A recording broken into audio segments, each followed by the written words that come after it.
The police arrested me. When Kyla Andrews messed up, it was big. It was October 2018. Anchorage police say Andrews escaped a halfway house, forcing a school to go into stay-put mode.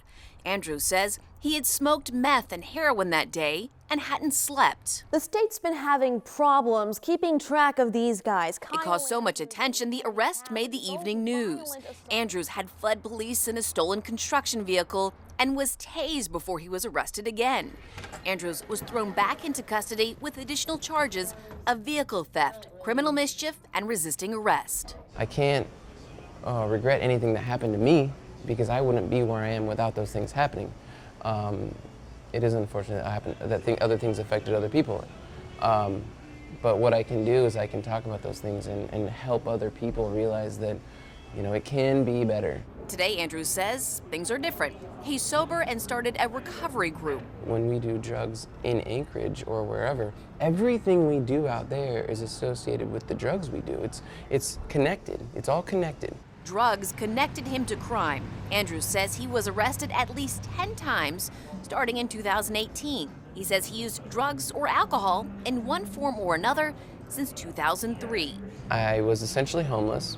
Even though Andrews is clean, he still faces many hurdles. He can't find a job because when someone searches his name, they find a criminal record.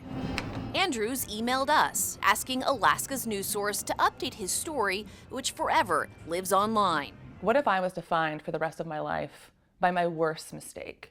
Where would I be? The ACLU of Alaska says about 96% of the prison population will be released at some point, and that the rate at which they return back to custody is high. Alaska has a high recidivism rate, which is about 66%. But what happens when someone gets out and finds barriers to becoming a meaningful member of society? Victims for Justice says both the offender and the victim need to have a say. If someone is truly on a path to recovery and has the ability to be a meaningful participant in society again, then it's important that there are those paths involved, and particularly for someone who may not be a violent offender where there isn't concern in that area.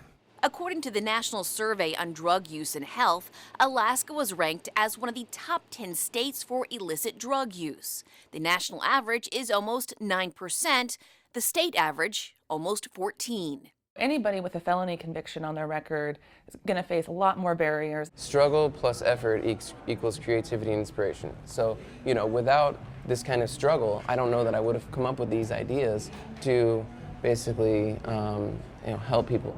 So while Andrews has overcome one barrier, he faces another, finding someone who will give him a chance.